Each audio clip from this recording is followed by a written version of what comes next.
ಇನ್ನೊಂದು funniest question, ನಿಮ್ಮ ಪ್ರಕಾರ ರೊಮ್ಯಾನ್ಸ್ ಅಂದ್ರೆ ಏನು? ನಿಮ್ಮ ಕಾಲೇಜ್ ಲೈಫಲ್ಲಿ ಲವ್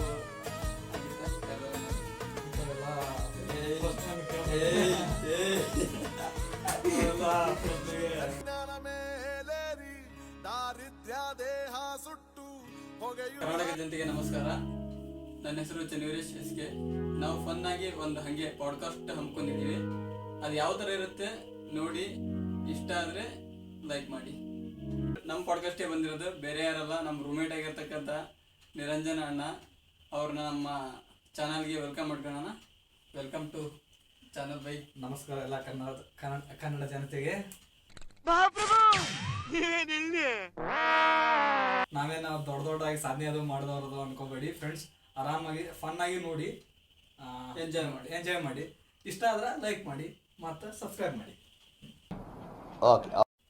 ಬೈ, ನಿನಗೆ ಒಂದಿಷ್ಟು ಕ್ವಶನ್ ಕೇಳ್ತೀನಿ, ನೀನು ಅದಕ್ಕೆ ಫನ್ ಆಗಿ ಆನ್ಸರ್ ಮಾಡು. ಯಾವುದೇ ರೀತಿ ಸೀರಿಯಸ್ ಆನ್ಸರ್ ಅಲ್ಲ, ಫನ್ ಆಗಿ ಆನ್ಸರ್ ಮಾಡು. ಫನ್ ಆಗಿ ತೊಗೊಳೋಣ, ಫನ್ ಆಗಿ ಎಲ್ಲ ಆಡಿಯನ್ಸ್ನ ಮಾಡನ್ಸಿಗೆ ಮುಟ್ಟಿಸೋಣ. ಒಂದಿಷ್ಟು ಕ್ವಶನ್ ಕೇಳ್ತೀನಿ, ಹೇಳ್ತೀಯ? ಎಲ್ರಿಗೂ ನಾವೀಗ ಧಾರವಾಡ ಓದೋ ಬೈ, ಈಗ ಕಾಂಪಿಟೇಟಿವ್ ಓದತ್ತೇವೆ. ಎಲ್ರಿಗೂ ಧಾರವಾಡ ಅಂದ್ರೆ ಒಂದು ಎಮೋಷನ್. ನಿಮ್ಮ ಪ್ರಕಾರ ಧಾರವಾಡ ಅಂದ್ರೆ ಏನು? ಈಗ ಏನು ಹೇಳೋದಪ್ಪ ಅಂದ್ರೆ, ಧಾರವಾಡ ಅಂದ್ರೆ ನೀ ಎಮೋಷನ್ ಅಂದ್ರೆ ನಾನು ಅದರ ಎಮೋಷನ್ ಅನುಭವಿಸ್ತಾ ಹೋದೇನೆ. ಯಾಕಂದ್ರೆ ನಾ ಸಣ್ಣದಿರ್ತಾನೋ ಇಲ್ಲೇ ಓದ್ತಾ ಇಲ್ಲೇ ಬೆಳೆದೇನೆ. ಅದಕ್ಕೋಸ್ಕರ ಧಾರವಾಡ ಅನ್ನೋದಂದ್ರೆ ಎಲ್ಲರಿಗೂ ಏನಂದ್ರೆ ಒಂಥರ ಎಮೋಷನ್ಕಿಂತನೂ ಒಂಥರ, ಈಗ ಏನಂತಾರಲ್ಲ, ಹೆಂಡತಿಗೆ ಗಂಡನ ಮನೆಗೆ ಬಂದು ಇದ್ದಿದ್ದು ಬೇಸರದಾಗ ತವ್ರ ಮನೆಗೆ ಹೋಗ್ಬಿಡ್ಲೆ ಖುಷಿ ಆಕೈತಲ್ಲ, ಹಂಗೆ ನಮ್ಮ ಧಾರವಾಡ ಅನ್ನೋದು ಏನಂದ್ರೆ ಆ ಥರ ಖುಷಿ ಫೀಲ್ ಕೊಡ್ತೈತಿ. ಅಂದ್ರೆ ನೀ ಧಾರವಾಡದಾಗ ಎಷ್ಟು ವರ್ಷ ಆಯ್ತು ಬೈ ನೀ ಇಲ್ಲಿ ಬಂದ? ನಾವೊಂದು 10 ವರ್ಷ ಆಯ್ತು ಈಗ. 10 ವರ್ಷ? 10 ವರ್ಷ ಅಂದ್ರೆ ಸಣ್ಣವ್ರಿದ್ದಾಗಿಂತಾನು ಇಲ್ಲೇ ನಾನು. ಯಾಕಂದ್ರ ನಾ ಇಲ್ಲೇ ಕಳ್ಸಿದ್ರಂದ್ರ ನಾ ಬಾ ಉಡಾಳ್ತನ ಮಾಡ್ತಿದ್ದೆ. ಉಡಾಳ್ತನ ಮಾಡೋಗ್ಬಿಟ್ಲಿ ಅವಾಗ ಏನ್ ಮಾಡಿದ್ರೆ ನಮ್ಮ ಕಾಕಾರ ಏನ್ ಮಾಡಿದ್ರೆ, ನೀ ಇಲ್ಲದು ನಮ್ಮ ಊರಾಗ ಅವ್ರ ಊರ ಅಲ್ಲೇ ನಮ್ಮ ಮನ್ಯಾಗ ಇದ್ರೆ ಏನ್ ಮಾಡ್ತಿದ್ರೆ ಅವ್ರಿಗೆ ಭಾಳ ಕಾಡ್ತಿದ್ದೆ ಅಲ್ಲ. ಅದಕ್ಕೆ ಅವ್ರು ಏನ್ ಮಾಡಿದ್ರು, ನಮ್ಮ ಕಾಕಾರ ಇಲ್ಲೇ ಧಾರವಾಡ ಇರ್ತಿದ್ರಲ್ಲ, ಅದಕ್ಕೆ ಅವ್ರು ತಂದು ಏನ್ ಮಾಡಿದ್ರು, 1 ವರ್ಷ ಮನ್ಯಾಗ ಇಟ್ಕೊಂಡು ಆಮೇಲೆ ನಾನು ಹಾಸ್ಟೆಲ್ನಾಗ ಇದ್ದೆ. ಆಮೇಲೆ ಹಾಸ್ಟೆಲ್ನಾಗ ಬೆಳ್ಕೊಂತ ನಾನು ಇಲ್ಲೇ ಡಿಗ್ರಿ ಮುಗಿಸಿದ್ವಿ. ಆಮೇಲೆ ಡಿಗ್ರಿ ಮುಗಿಸಿ ಮತ್ತು ನಾವು ಕೋಚಿಂಗ್ ಅದು ಮಾಡಿ ಈಗ ನಾವು ಕಾಂಪಿಟೇಟಿವ್ ಓದಾತೀವಿ. ನೀವು ಎಷ್ಟು ಮಂದಿ ಅಂತ ಅನ್ಕೊಳ್ಳ? ನಾವು 3 ಮಂದಿ ಇದ್ದೀವಿ. ಅಪ್ಪಾಜಿ ಮಮ್ಮಿ. ಕೃಷಿ ಕುಟುಂಬ. ಏನ್ ಹಾಕ್ತೀರಿ ಬೈ ಹೊಲದಲ್ಲಿ? ಹೊಲದಲ್ಲಿ ಸೋಯಾಬೀನು, ಗೊಂಜಾಳ ಮತ್ತು ತರಕಾರಿ ಎಲ್ಲ ಬೆಳಿತೀವಿ. ಹಿಂಗೆ ನೀವು ನನ್ನ ತಿಳಿದ ಪಟ್ಟಿಗೆ ನಿಮಗೇನೋ ಕುಕ್ಕಿಂಗ್ ಅಂದ್ರೆ ಭಾಳ ಇಂಟ್ರೆಸ್ಟ್ ಅಂತಲ್ಲ ನಿಮಗೆ? ಇನ್ನೊಂದು ಕುಕ್ಕಿಂಗ್ ಅಂದ್ರೆ ಇಂಟ್ರೆಸ್ಟ್ ಅನ್ನೋದಕ್ಕಿಂತನೂ ಅದೇನಾಗ್ಬಿಡುತ್ತೆ, ಅಡಾಪ್ಟೇಷನ್ ಆದಂಗೆ ಆಗ್ಬಿಡ್ತದೆ. ಯಾಕಂದ್ರೆ ನಾವು PUC ಮುಗಿಸಿದ್ವಿ, PUC ಎಲ್ಲ ಹಾಸ್ಟೆಲ್ನಾಗ ಅದು ಇದ್ದು ಮಾಡಿದ್ವಿ. ಆಮೇಲೆ ಏನು ಮಾಡಿದ್ವಿ, ಡಿಗ್ರಿಗೆ ಬಂದ್ವಲ್ಲ, ಹಾಸ್ಟೆಲ್ಗೆ ಹೋಗ್ಲಿಕ್ಕೆ ನಮ್ಗೆ ಇಷ್ಟನೇ ಆಗಲಿಲ್ಲ. ಯಾಕಂದ್ರೆ ನಾನು ಹಂಗೆ 6th ಇಂದ ಹಾಸ್ಟೆಲ್ನಾಗ ಇದ್ದೆವಲ್ಲ, ಹಾಸ್ಟೆಲ್ ಊಟ ತಿಂದು ಬೇಸರ ಆದ ಕಾರಣ ನಾನು ಮಾಡ್ಕೊಂಡು ತಿನ್ಬೇಕು, ರೂಮ್ನಾಗ ಉಳಿಬೇಕನ್ನೋ ಫೀಲ್ ಬಂತು. ಅವಾಗಿಂತ ಮಾಡ್ತಾ ಏನಾಗ್ಬಿಡುತ್ತೆ, ಫಸ್ಟಿಗೆ ಬೇಸರಕ್ಕಿತ್ತು. ಆಮೇಲೆ ಏನಾಗತ್ತೆ, ಇಂಟ್ರೆಸ್ಟ್ ಬರಾಕತ್ತ. ಆಮೇಲೆ ಇಂಟ್ರೆಸ್ಟ್ ಬಂದ್ಬಿಟ್ಲೆ ಮಾಡ್ಕೊಂಡು ತಿನ್ನೋದ್ಬಿಟ್ಲೆ ಏನಾಗತ್ತದ, ಚಲೋ ಅನ್ಸಾಕತ್ತದ. ಚಲೋ ನೀವು ಮಾಡೋ ಕುಕ್ಕಿಂಗ್ ಅಡಿಗೆ ಒಳಗ ನಿಮಗೆ ಬೆಸ್ಟ್ ಅನ್ಸಿರೋದು ಯಾವುದು? ಅಂದ್ರೆ ವೆಜ್ ಆಯ್ತು, ನಾನ್ ವೆಜ್ ಆಯ್ತು? ನನಗೆ ಇನ್ನೊಂದೇನಂದ್ರೆ, ನನಗೆ ಇಷ್ಟವಾದ ಫುಡ್ ಯಾವಪ್ಪ ಅಂತಂದ್ರೆ ಬಿರಿಯಾನಿ. ಅದನ್ನ ನಾನು ಇಷ್ಟಪಟ್ಟು ಮಾಡ್ತೀನಿ ಅಂದ್ರೆ ಅದು ಇಷ್ಟ ಆಗೇ ಆಗ್ತೈತಿ. ಅದು ಚೆನ್ನಾಗಿ, ಅಂದ್ರೆ ಬಿರಿಯಾನಿ ಚೆನ್ನಾಗಿ ಮಾಡಿದ್ರ ಅಂತ ಅಂದ್ರೆ ನಮಗೂ ಒಂದ್ಸರಿ ಮಾಡ್ಕೊಡ್ತೀವಿ. ಮಾಡ್ಕೊಡ್ತೇವೆ. ಎಲ್ಲಾರು ಟ್ರಾವೆಲ್ ಮಾಡಿದ್ರ ಇದಕ್ಕಿಂತ ಮುಂಚೆ? ಟ್ರಾವೆಲ್ ಒಳಗೆ ನಿಮಗೆ ಬೆಸ್ಟ್ ಪ್ಲೇಸ್ ಯಾವುದು? ಟ್ರಾವೆಲ್ ಅಂದ್ರೆ ಏನ್ ಮಾಡ್ತಿದ್ವಿ, ನಾವು ಡಿಗ್ರಿಯಾಗ ಇದ್ದಾಗ ಫ್ರೆಂಡ್ಸ್ ಎಲ್ಲ ಸೇರಿ ಬೈಕ್ ತೊಗೊಂಡು ಹೋಗ್ತಿದ್ವಿ. ಬೈಕ್ ತೊಗೊಂಡು ಅಡ್ಡಾಡ್ತಿದ್ವಿ. ಬೈಕ್ ತೊಗೊಂಡು ಹೋಗ್ತಿದ್ವಿ ಅಂದ್ರೆ ಏನು ಭಾಳ ದೂರ ಹೋಗ್ತಿದ್ದಿಲ್ಲ, ಒಂದು 5 ಬೈಕ್ ಅದು ತೊಗೊಂಡು ಹೋಗ್ತಿದ್ವಲ್ಲ. ಮತ್ತು ಮುಂಜಾನೆ ಹೋಗಿ ಸಾಯಂಕಾಲ ಬರೋ ಹೋಗ್ತಿದ್ವಿ. ಅದ್ರಾಗ ಹೋಗಿದ್ರಾಗ ಇಷ್ಟ ಆಗಿದ್ದಂದ್ರೆ ಗಣೇಶ್ ಗುಡಿಗೆ ಹೋಗಿದ್ವಿ ನಾವು. ಅಲ್ಲಿ ಯಾವ ಊರು? ದಾಂಡೇಲಿ ಅಂತಿಲ್ಲ, ಅಲ್ಲೇ ಬೋಟಿಂಗ್ ಅದು ಮಾಡಿದ್ವಿ. ಭಾರಿ ಖುಷಿಯಾಗಿತ್ತು. ಅದ ಜೀವನದಾಗ ಮರ್ಲಂತ. ಮತ್ತೆ ಅದನ್ನ ಬಿಟ್ಟು ನಿಮ್ಮ ಫ್ರೆಂಡ್ಸ್ ಕೂಡ ಇಲ್ಲಿ ಧಾರವಾಡ ಫ್ರೆಂಡ್ಸ್ ಕೂಡ ಅಲ್ಲಿ ಬಿಟ್ರೆ ಮತ್ತೆ ಯಲ್ಲಾಪುರ ಹೋಗಿದ್ವಿ. ನಾನ್ ನಿಮ್ ಫ್ರೆಂಡ್ಸ್ ಎಲ್ಲ ನೀವು ಬರಕಿನ ಮುಂಚೆ ನಾನು ತಿಳ್ಕೊಂಡಿದ್ವಿ, ನೀವೇನ ದೂದ್ ಸಾಗರ್ ಏನೋ ಹೋಗಿದ್ರಿ ಅಂತ. ದೂದ್ ಸಾಗರ ಹೋಗಿದ್ವಿ. ಅದೇನ ಬೆಸ್ಟ್ ಮೆಮೊರೀಸ್? ಅದು ಇನ್ನೊಂದು ಏನಪ್ಪಾ ಅಂದ್ರೆ, ಅದು ಮೆಮೊರೀಸ್ ಅನ್ನೋದು ಮತ್ತು ಅದು ಭಾಳ ಅದೇನಂತಲ್ಲ, ಭಾಳ ಕಷ್ಟಪಟ್ಟು ಹೋಗ್ಯಾವಲ್ಲಿ. ಹೋಗಿ ಇಳಿದು 14 ಕಿಲೋಮೀಟರ್ ನಡೆದು ಹೋಗಿ ಇನ್ನೇನ್ ನೋಡ್ತೇವ್ ದೂದ್ ಸಾಗರ್ ಅನ್ನೋತ್ಲೆ ಪೊಲೀಸರೆಲ್ಲ ಬೆನ್ ಹತ್ತಿ ಈಗ ನೋಡ್ತೇವೋ ಇಲ್ಲೋ ಅಂತ ಹೇಳಿ ಓಡಿ ಅಂದ್ರ ಟ್ರೈನ್ ಟ್ರ್ಯಾಕ್ನಾಗ ಅಡ್ಡಾಡೋದು ಪರ್ಮಿಷನ್ ಇಲ್ಲ ಅದ ಕಾನೂನು ಬಾಹಿರ ಆಗಿರ್ತೈತಲ್ಲ ಅದಕ್ಕೋಸ್ಕರ ಅಡ್ಡಾಡೋಂಗಿಲ್ಲ ಅಲ್ಲಿ ಅದೇನು ಇನ್ನೊಂದ್ 500 ಮೀಟರ್ ಐತಿ ನೋಡ್ಬೇಕಂತ ಐತಿ. ಅವ ದೂದ್ ಸಾಗರ್ನಾಗ ಇಳದ್ ಬ್ಯಾನ್ ಹತ್ತಿದಾನ, ಅವ ಓಡಾಕತ್ತೀವಿ ಪ್ರಾಬ್ಲಮ್ ದೂದ್ ಸಾಗರದಾಗ ಇಳದ 500 ಮೀಟರ್ ನಡ್ಕೊಂಡು ಹೋದ್ರ ಪ್ರಾಬ್ಲಮ್ ಏನ್ ಹಾಕಿದಿಲ್ಲ. ಅಲ್ಲಿ ಎಲ್ಲೋ ಕೋಸ್ಟಲ್ ರಾಕ್ನಾಗ ಏನೋ ಇಳಿದು ಕ್ಯಾಸಲ್ ರಾಕ್ನಾಗ ಇಳಿದು 14 ಕಿಲೋಮೀಟರ್ ನಡ್ಕೊಂತ ಬಂದು ಇನ್ನೇನ್ ಮೂಡ್ತೇವ್ ಅನ್ನೋದ್ಲೇನಂದ್ರ ಹೊಳ್ ನಡೀರಿ ಅಂತಂದ್ರ ಪ್ರಾಬ್ಲಮ್ ಆತ. ಅದಕ್ಕೆ ಓಡಿದ್ವಿ ಆದ್ರೂ ಲಾಸ್ಟಿಗೆ ನೋಡಿದ್ವಿ, ನೋಡ್ಕೊಂಡ್ ಬಂದ್ರಿ. ಧಾರವಾಡದ ಹೋಗಿ ಬಂದಿದ್ರಿ ನೀವು ನಿಮ್ಮ ಫ್ರೆಂಡ್ಸ್ ಎಲ್ಲ ಹೋಗಿ ಬಂದ್ವಿ. ನೀವೀಗ ಗೌರ್ಮೆಂಟ್ ನೌಕರಿಗೆ ಪ್ರಿಪೇರ್ ಮಾಡ್ತಿದ್ದೀರಲ್ಲ? ಗೌರ್ಮೆಂಟ್ ನೌಕರಿ ಹೋಗ್ತಾ ಇದೀವಿ. ನಿಮ್ ಪ್ರಕಾರ ಗೌರ್ಮೆಂಟ್ ನೌಕರಿ ಓದ್ಬೇಕು ಓದ್ಬಾರ್ದು? ಇನ್ನೊಂದ್ ಏನಾಗೈತಪ್ಪ ಅಂದ್ರ ನಮ್ದು ಕೃಷಿ ಫ್ಯಾಮಿಲಿ. ನಮ್ ಕೃಷಿ ಫ್ಯಾಮಿಲಿ ಅಂತಂದ್ರ ನಮ್ಮ ಅಣ್ಣ ರೈತ ಅದಾನ, ನಮ್ಮ ತಮ್ಮ ಡಿಗ್ರಿ ಓದ್ತಾ ಇದ್ದಾನೆ. ಈಗ ಇನ್ನೊಂದು ಏನಪ್ಪಾ ಅಂತಂದ್ರ ಈ ಹಳ್ಳಿ ಕಡೆ ಎಲ್ಲ ಏನಂದ್ರ ಗೌರ್ಮೆಂಟ್ ಜಾಬ್ ಇದ್ದು ಒಳ್ಳೇದು ಅಂದ್ರ ಮನಿ ದೂಸ್ಕೊಂಡು ಹೋಗ್ಬೋದು. ಅದಕ್ಕೋಸ್ಕರ ಈಗ ಮತ್ತ ನಮ್ಮ ಮನ್ಯಾಗ ಇಬ್ಬರನ್ನ ಓದಾಕ್ ಬಿಟ್ಟಾರ ಒಬ್ಬ. ಅದಕ್ಕೋಸ್ಕರ ನಾನೊಬ್ಬ ಆದ್ರ ಖುಷಿ ಆಕೈತಿ ಮನ್ಯಾಗ. ನಮ್ ಕಡೆ ಇನ್ನೊಂದ್ ಮಾತು ಹೇಳ್ತಾರ ಅಂದ್ರ ರೈತರ ಕಡೆ ಮಳೆ ಇಲ್ಲದ ಬೆಳೆ ಯಾವಪ್ಪ ಅಂದ್ರೆ ಗೌರ್ಮೆಂಟ್ ಜಾಬ್ ಅಂತ ಹೇಳಿ. ನಮ್ ಕಡೆ ಅದಕ್ಕಂತಾರ. ಅಂದ್ರ ರೈತರದ ಏನ್ ಪ್ರಾಬ್ಲಮ್ ಅಂತಂದ್ರ ಮಳೆ ಆದಾಗ ಬೆಳೆ ಬರ್ತಾವ. ಬಟ್ ನೀ ಇದ ಗೌರ್ಮೆಂಟ್ ಜಾಬ್ ಹೆಂಗ ಅಂತಂದ್ರ ಸುಮ್ನ ಕೆಲಸ ಮಾಡಿದ್ರೆ ಪಗಾರ 12 ತಿಂಗಳು ಪಗಾರ ಬರ್ತೈತಲ್ಲ, ಅಂದ್ರ ಅದ ಸೇಫ್ಟಿ ಇರ್ತೈತಿ ಅನ್ನೋ ಸಲುವಾಗಿ ಇನ್ನೂ 1 ವರ್ಷ ಹೋಗ್ಲಿ ಓದ್ ಅಂತ ಹೇಳಿ. ಅಂದ್ರೆ ನಿಮ್ಮ ಅಭಿಪ್ರಾಯ ಇದು ಈಗ ಗೌರ್ಮೆಂಟ್ ನೌಕರಿ ಕರೀತಾರ ಕರೆಯಲ್ಲ ಅದೆಲ್ಲ ಮತ್ ಮನಿ ಫ್ಯಾಮಿಲಿ ಕಡೆದ ಎಲ್ಲ ಒತ್ತಡ ಇರುತ್ತೆ, ಅದನ್ನೆಲ್ಲ ಇದನ್ ಮಾಡ್ಕೊಂಡು ಓದ್ತಿದ್ದೀರಿ ನೀವು? ಓದ್ತಾ ಇದ್ದೇವೆ. ಇನ್ನೊಂದ್ ಏನಪ್ಪಾ ಅಂತಂದ್ರ ಮೊದ್ಲು ನನ್ಗೆ ಹೆದರಿಕೆ ಆಗಿದ್ದು ಏನಪ್ಪಾ ಅಂದ್ರೆ ಸ್ಟೇಟ್ ಗೌರ್ಮೆಂಟ್ ಓದ್ಲಿಕ್ಕ. ಯಾಕೆ ಹೆದರಿಕೆ ಆಗತ್ತಂದ್ರ ಅವ್ರು ಒಂದ್ ಕರೆದ್ರಿಂದ ಮತ್ 3 ವರ್ಷ ಬಿಟ್ಟು ಕರೆಯಲ್ಲ. ಮತ್ತ ನಮ್ಮ ಮನಿಯೊಳಗ ಅಷ್ಟೊಂದು ಪೇಷನ್ಸ್ ಇಲ್ಲ. ಅದಕ್ಕೆ ನಾ ಏನ್ ಮಾಡಿದೆ, ಏನಾರ ಕಷ್ಟ ಆಗ್ಲಿ ಅಂತೇಳಿ ಸೆಂಟ್ರಲ್ ಗೌರ್ಮೆಂಟ್ ಓದಾಕತ್ತೆ. ಸೆಂಟ್ರಲ್ ಗೌರ್ಮೆಂಟ್ ಓದಾಕ ಕೋಚಿಂಗ್ ಮಾಡಿದೆ. ಆಮೇಲೆ ಸೆಂಟ್ರಲ್ ಗೌರ್ಮೆಂಟ್ ಅದು ಓದಾಕತ್ತೆ ಅಲ್ಲ, ನಾನು ಸೆಂಟ್ರಲ್ ಗೌರ್ಮೆಂಟಿಗೆ ಒಂಥರ ಅಡಿಕ್ಷನ್ ಆದಂಗೆ ಆಗ್ಬಿಡ್ತು. ಯಾಕಂದ್ರೆ ಅವ್ರು ವರ್ಷ ನೋಟಿಫಿಕೇಶನ್ ಮಾಡ್ತಾರ. ಬಟ್ ಏನಂದ್ರ ನಮ್ಮ ರಿಸಲ್ಟ್ ನಮ್ಗೆ ಗೊತ್ತಾಗತ್ತೆ, ನಾವು ಓದಾಕತ್ತೀವೋ ಇಲ್ಲೋ, ಓದಾಕತ್ರ ಎಲ್ಲಿ ಪ್ರಾಬ್ಲಮ್ ಆಗತ್ತೈತಿ. ಬಟ್ ನೀವು 3 ವರ್ಷ ಕುಂದು ಪ್ರಾಬ್ಲಮ್ ಆತ ಮತ್ 3 ವರ್ಷ ಅಂದ್ರೆ 6 ವರ್ಷ ಹಾಳಾಗ್ಬಿಟ್ಟಿರ್ತೈತಲ್ಲ. ಆ ಭಯಕ್ಕೋಸ್ಕರ ನಾನು ಯಾಕೋ ಸ್ಟೇಟ್ ಗೌರ್ಮೆಂಟ್ ಓದಕ್ ಹೋಗಿಲ್ಲ. ಈಗ ಸೆಂಟ್ರಲ್ ಗೌರ್ಮೆಂಟ್ ಓದ್ತೇವೆ. ಈಗ ನೀವು ನಿಮ್ಗೆ ಸಣ್ಣವರಿದ್ದ ಇಲ್ಲಿ ತನಕ ನೀವು ಬೆಳ್ಕೊಂಬಂದಿರಲ್ಲ, ನಿಮ್ ಜರ್ನಿ ಬಗ್ಗೆ ಏನಾದ್ರು ಹೇಳ್ತೀರ? ಇನ್ನೊಂದೇನಪ್ಪ ಜರ್ನಿ ಅಂದ್ರೆ ಆರಾಮ ಜೀವನದಾಗ ಎಂಜಾಯ್ ಮಾಡ್ಕೊಂತ ಎಲ್ಲ ಒಂಥರ ಆಗಿದಾಗ್ಲಿ. ಈಗ ಫುಲ್ ಸ್ಟ್ರಿಕ್ಟ್ ಆಗಿ ಓದುದು ಎಲ್ಲ ಮಾಡಿಲ್ಲ. ಆರಾಮ್ ನಾರ್ಮಲ್ ಆಗಿ ಜೀವನ ಎಷ್ಟು ಬೇಕಲ್ಲ ಜೀವನಕ್ಕೆ ಅವಶ್ಯಕತೆ ಇದ್ದಷ್ಟು ಓದ್ಕೊಂತ ಜೀವನಕ್ಕೆ ಬೇಕಾಗಿದ್ಕಿಂತ ಜಾಸ್ತಿ ಎಂಜಾಯ್ ಮಾಡ್ಕೊಂತ ಆರಾಮ್ ಬಂದೇವಿ. ಈಗ ಇನ್ನೊಂದೇನಪ್ಪ ಎಲ್ಲ ಆಗೈತಿ ಕರೆಕ್ಟ್. ನೌಕರಿ ಒಂದು ಸಿಕ್ಕರೆ ಮುಗೀತು, ಲೈಫ್ ಸಕ್ಸಸ್ ಅದಂಗೆ ಸಕ್ಸಸ್ಫುಲ್ ಸ್ಟೋರಿ ಆಗಿದೆ, ಮುಗೀತು. ಮತ್ತೇನು ಜಾಸ್ತಿ ಎಕ್ಸ್ಪೆಕ್ಟೇಷನ್ ಏನಿಲ್ಲ ಅಷ್ಟೊಂದು. ಆಗ್ಲಿ ಬೈ, ನಿಮ್ ನೌಕರಿ ಆಗ್ಲಿ. ನಾವು ಇನ್ನೊಂದು ಪಾಡ್ಕಾಸ್ಟ್ ಮಾಡೋಣ ನೌಕರಿ ಆದ್ಮೇಲೆ. ಅದು ಬಿಟ್ಟು ನಿಮ್ಗೆ ನೌಕರಿ ಆಗಿ ಅಂತ ಇಷ್ಟು ಬನ್ನಿ ಕ್ವಶನ್ ಕೇಳ್ತೇನೆ. ಹುಡುಗರು ಎಡಗೈಗೆ ವಾಚ್ ಕೊಡ್ತಾರ, ಹುಡುಗಿಯರು ಬಲಗೈಗೆ ವಾಚ್ ಕೊಡ್ತಾರ, ಯಾಕೆ ಬೈ?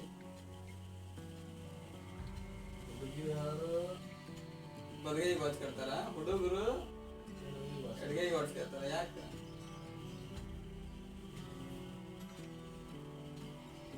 ಹುಡುಗರು ಏನೋ ಅಂತಾರ ಟೈಮ್ ಪ್ರಕಾರ ಪಕ್ಕ, ಹುಡುಗಿಯರ ಟೈಮ್ ಪ್ರಕಾರ ಹೋಗಲ್ಲ. ಓವರ್ ಥಿಂಕ್ ಎಲ್ಲ ಬೇಡ್ದೆ, ಹಂಗೆ ಸಿಂಪಲ್ ಆಗಿ ಹೇಳ. ಹುಡುಗರು ಯಾಕೆ ವಾಚ್ ಕೊಡ್ತಾರ? ಟೈಮ್ ನೋಡಕ, ಅಷ್ಟೇ ಸಿಂಪಲ್.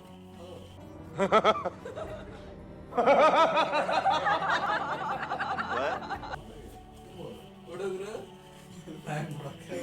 ಟೈಮ್ ನೋಡಕ್ಕೆ ಕ್ಯಾಜುವಲ್ ಟೈಮ್ ನೋಡಕ್ಕೆ ವಾಚ್ ಕೇಳ್ತಾರೆ, ಯಾಕೆ ಹೇಗೆ ಕೆಟ್ಟಿದ್ರು? ಕಾಲುಗಳೇ ಇಲ್ಲದ ಟೇಬಲ್. Funny question. ಕಾಲುಗಳೇ ಇಲ್ಲದ ಟೇಬಲ್ ಅಂದ್ರೆ ಆ ಟೇಬಲ್ಗೆ ಕಾಲಿಲ್ಲ, 4 ಕಾಲಿಲ್ಲ, ಅದಕ್ಕೆ ಅದು ಯಾವ ಟೇಬಲ್?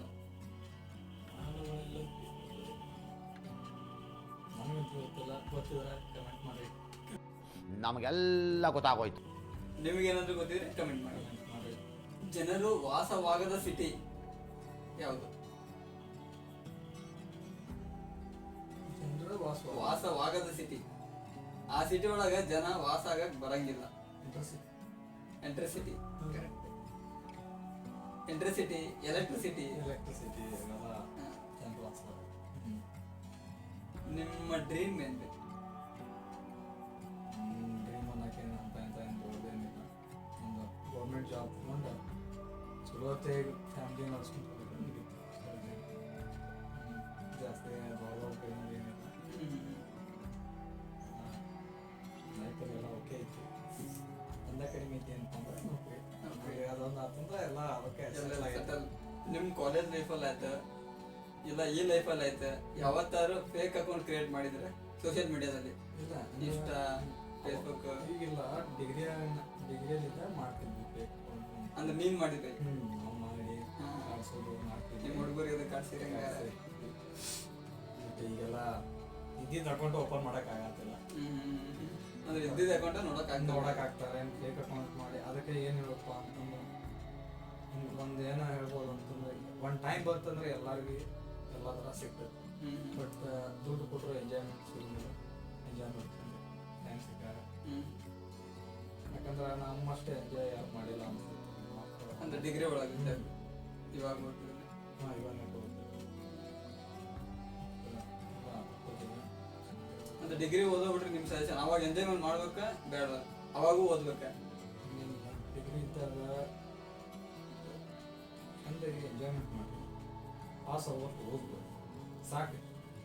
ಫುಲ್ ಎಂಜಾಯ್ಮೆಂಟ್ ಮಾಡಿ ಆಮೇಲೆ ಡಿಗ್ರಿ ಮುಗಿದ್ಮೇಲಂತೂ ಮುಚ್ಕೊಂಡು ಓದೋದೈತಿ. ಯಾಕಂದ್ರೆ ನಾವು ಡಿಗ್ರಿ ಮುಗಿದ್ಮೇಲೆ ಇವ್ರ ಎಷ್ಟು ಎಂಜಾಯ್ ಮಾಡ್ತಾರ, ಅಲ್ಲಿ ಅಡ್ಡಾಡ್ತಾರ, ಓಡಾಡ್ತಾರ ಅಂತಿದ್ರೆ.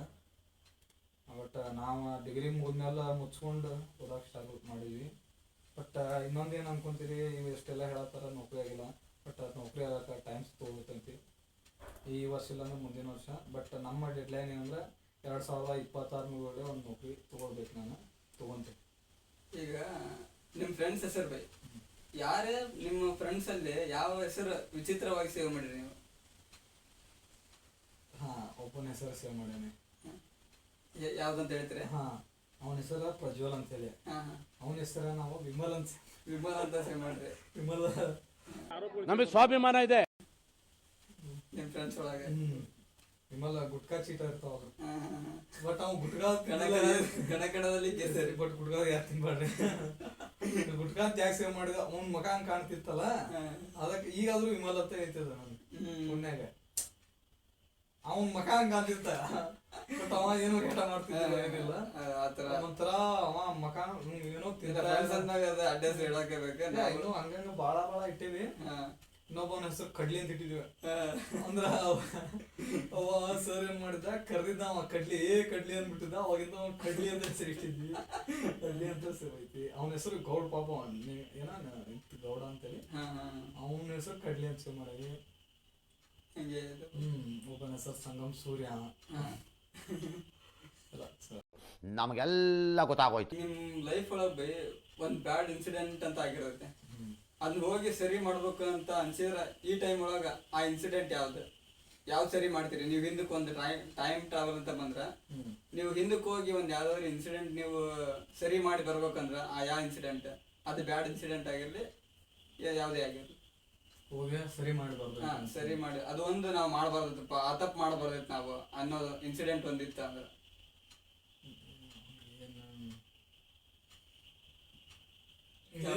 ಕ್ಯಾಮ್ರಾ ಐತೆ ಭಯದ. ಹಂಗೇನಿಲ್ಲ. ಇನ್ನೊಂದೇನಪ್ಪಾ ಅಂತಂದ್ರ ಸಣ್ಣವಿದ್ದ ಬಾಳ ಫ್ಯಾಮಿಲಿ ಕಡೆನಿ, ಬಾಳ ಅಂದ್ರ ಬಾಳ ಕಡೆನಿ, ಅತಿ ಮೀರಿ ಕಡೆನಿ.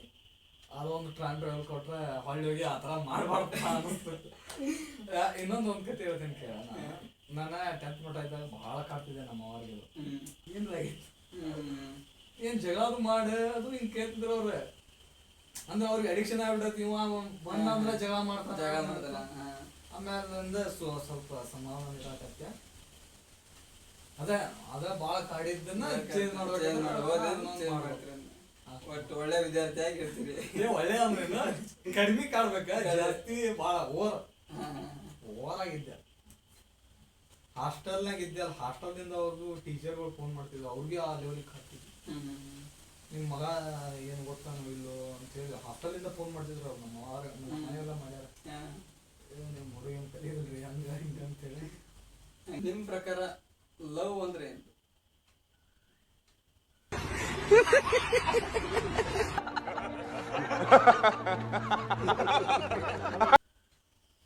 ಲವ್ ಅದು ಅಂತ ಏನು ಹೇಳೋದೇನಿಲ್ರಿ, ಮನ್ಯಾಗ ಇದ್ದಾರ ನಾನು ಚಂದ ಪ್ರೀತಿಸ್ರಿ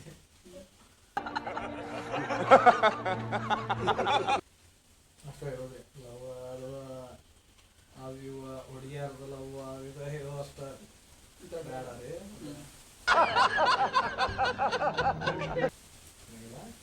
ಮನೆಯವ್ರನ್ನ ಚಂದ ಲವ್ ಮಾಡಿ ಫ್ಯಾಮ್ಲಿನ ಅಷ್ಟೇ. ಫ್ಯಾಮ್ಲಿನ ಲವ್ ಮಾಡಂತಂದ್ರೆ ಹುಡುಗಿನೂ ಲವ್ ಮಾಡ್ರಿ, ಬಟ್ ಹುಡುಗಿನೂ ನಮ್ಮ ಫ್ಯಾಮ್ಲಿಯಾಗ ಇರೋರು ಅದಕ್ಕೆ ಅದಾರಿ, ಅದಕ್ಕೋಸ್ಕರ ಹುಡುಗಿ ಹುಡುಗಿ ಅದಾಳ ಅಂತ ಆಯ್ತಾ? ಮನೆಯೆಲ್ಲ ಸೇರಿ ಮಾಡ್ಯಾರ್ರಿ ಎಂಗೇಜ್ಮೆಂಟ್ ಅದು. ಮದುವೆದು ಏನು ಚಿಂತೆ ಇಲ್ರಿ, ಮುಖ್ಯ ಅಂತ ಹೋಗ್ಬೇಕು ಅಷ್ಟೇ. ಹುಡುಗಿ ಹುಡ್ಕ್ಯಾರಿ, ಹುಡುಕಿ ಎಂಗೇಜ್ಮೆಂಟು ಮಾಡ್ಯಾರಿ. ಹುಡುಗಿನೂ ಚೆನ್ನಾಗ ಏನಿಲ್ಲ. ಫ್ರೆಂಡ್ಶಿಪ್ ಅಂದ್ರೆ ನಿಮ್ ಪ್ರಕಾರ ಫ್ರೆಂಡ್ಶಿಪ್ ಅಂದ್ರೆ ಫ್ರೆಂಡ್ಶಿಪ್ ಅಂದ್ರೆ ಇನ್ನೊಂದು ಹೇಳ್ತಾನೆ ನೋಡ್ರಿ. ಫ್ರೆಂಡ್ಶಿಪ್ ಅಂದ್ಮೇಲೆ ಒಂದಿಷ್ಟ ಗುಣಗಳು ಅದಾವ.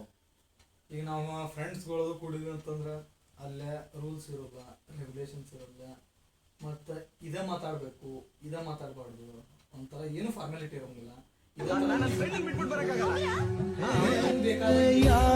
ಫ್ರೆಂಡ್ಸ್ ಕೂಡಿದ್ದಾನೆ ಒಟ್ಟು ಆರಾಮ್ ಇರ್ತಿ. ನಿನಗೆ ಹಿಂಗೆ ಮಾತಾಡಿದ್ರೆ ಏನಂದ್ರೆ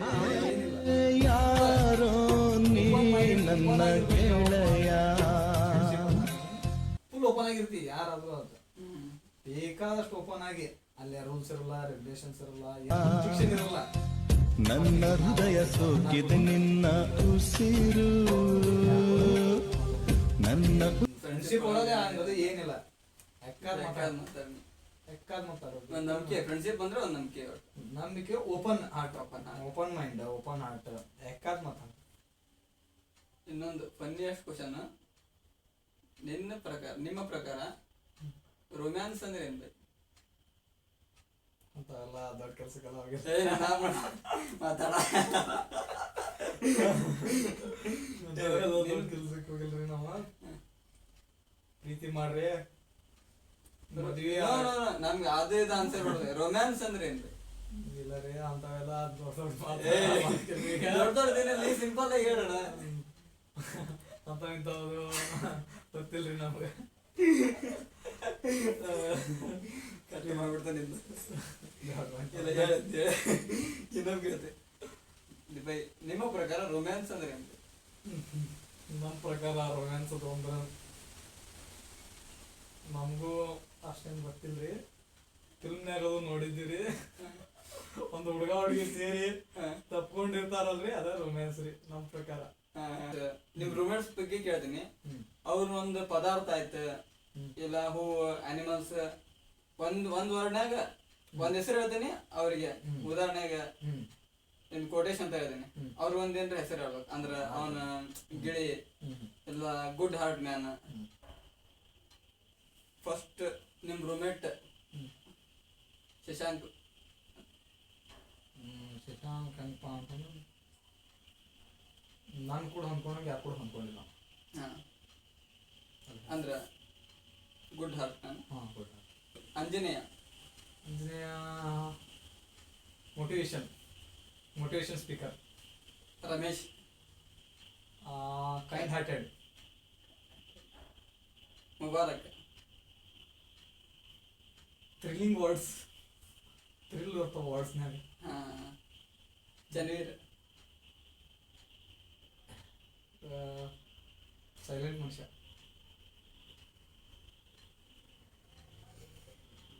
ಸೈಲೆಂಟ್ ಆ್ಯಂಡ್ ಒಳ್ಳೆ ಮನುಷ್ಯ. ಆರಿಫ್ ಏನಂತಾರಪ್ಪ ಅವಂಗ, ಎಲ್ಲಾರ ಇನ್ಫಾರ್ಮೇಶನ್ ಅವನ ಕಡೆ ಇರ್ತೈತಿ. ಮಂಜು ಕುಂಡಗೋಡು. ಮಂಜು ಅಂದ್ರೆ ಒಳ್ಳೆ ಮನುಷ್ಯ, ಧ್ವನಿ ದೊಡ್ಡದು. ದಾಲಿ ಧನರಾಜ್. ಕ್ರೇಜಿಯಸ್ಟ್ ಬಾಯ್. ಇನ್ನೊಂದು, ನೀವು ಕಾಂಪಿಟೇಟಿವ್ ಓದ್ತಿರಲ್ಲ, ಅದ್ರಲ್ಲಿ ನಿಮಗೆ ಫೇವ್ರೇಟ್ ಸಬ್ಜೆಕ್ಟ್ ಯಾವುದು? ನಾವು ಫಸ್ಟಿಗೆ ಓದಾಗತ್ತಾಗ ಇವ ಫೇವ್ರೇಟ್ ಸಬ್ಜೆಕ್ಟ್ ಅಂತ ಯಾವ ಇದೆಯಲ್ಲ ಫಸ್ಟಿಗೆ. ಅದು ನಾನು ಕಾಲೇಜ್ ಇದ್ದ ಡಿಗ್ರಿ ಕಾಲೇಜ್ ಇದ್ದ ಅಲ್ಲಿದ್ದ ಕೇಳ್ತದೆ. ಮೊದ್ಲು ಆಮೇಲೆ ಏನಾಯ್ತು, ಫಸ್ಟ್ ಡಿಗ್ರಿಗೆ ಇದ್ದಾಗ ನಾನು ಏನು ಮಾಡ್ತಿದ್ದೆ, ನಮ್ದು BSc ಮಾಡಿದ್ದಲ್ಲ, ನಂಗೆ ಫಿಸಿಕ್ಸು ಆಗಿ ಬರ್ತಿದ್ದಿಲ್ಲ, ಇದರ ಕಂಪ್ಯೂಟರ್ ಸೈನ್ಸ್ ಬರ್ತಿದ್ದಿಲ್ಲ. ಆಗಿ ಬರೋದು ಒಂದೇ ಏನಪ್ಪ ಅಂತಂದ್ರೆ ಮ್ಯಾಥ್ಸ್. ನಾವು ಮಾಡಿ ಬಿಡಿಸ್ತಿದ್ದಿಲ್ಲ ಯಾಕೆ ಫೇವ್ರೇಟ್ ಸಬ್ಜೆಕ್ಟ್ ಮ್ಯಾಥ್ಸ್ ಡಿಗ್ರಿ ಇದ್ದಾಗ. ಆಮೇಲೆ ಕಾಂಪಿಟೇಟಿವ್ ಹೋದ್ಮೇಲೆ ನಮ್ಮ ಕೋಚಿಂಗ್ ಓದೋ ಮಾಸ್ತರ್ ಜಿಯೋಗ್ರಫಿ ಚೆನ್ನಾಗಿ ಹೇಳ್ತಿದ್ದೆ, ಮಸ್ತ್ ಇದ್ದಿಲ್ಲ. ಅವ್ನು ಜಿಯೋಗ್ರಫಿ ಕ್ಲಾಸ್ ಕೇಳಾದ್ರೆ ಅದನ್ನ ಕೇಳೋದು. ಬಟ್ ಕಾಂಪಿಟೇಟಿವ್ ಹೋದಾಗತ್ತ ಜಿಯೋಗ್ರಫಿ ಅಂದ್ರೆ ಭಾಳ ನಿಮ್ಮ ಕಾಲೇಜ್ ಲೈಫಲ್ಲಿ ಲವ್ ಆಗಿತ್ತಾ ಯಾರ್ದಾರ ಮೇಲೆ? ಅಂಥವೆಲ್ಲ ಎಲ್ರೂ 10 ಸೆಕೆಂಡ್ ಮೌನಾಚರಣೆ ಮಾಡೋಣ.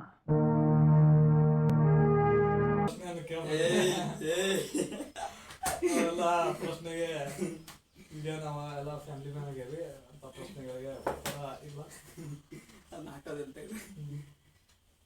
ನೋಡಿದ್ರಲ್ಲ ನಮ್ಮ ಪಾಡ್ಕಾಸ್ಟ್ ಯಾವ ಥರ ಇತ್ತು ಅಂತ. ನಿಮಗೇನಾದರೂ ಇಷ್ಟ ಆಗಿದ್ರೆ ಲೈಕ್ ಮಾಡಿ, ಶೇರ್ ಮಾಡಿ, ಸಬ್ಸ್ಕ್ರೈಬ್ ಮಾಡಿ.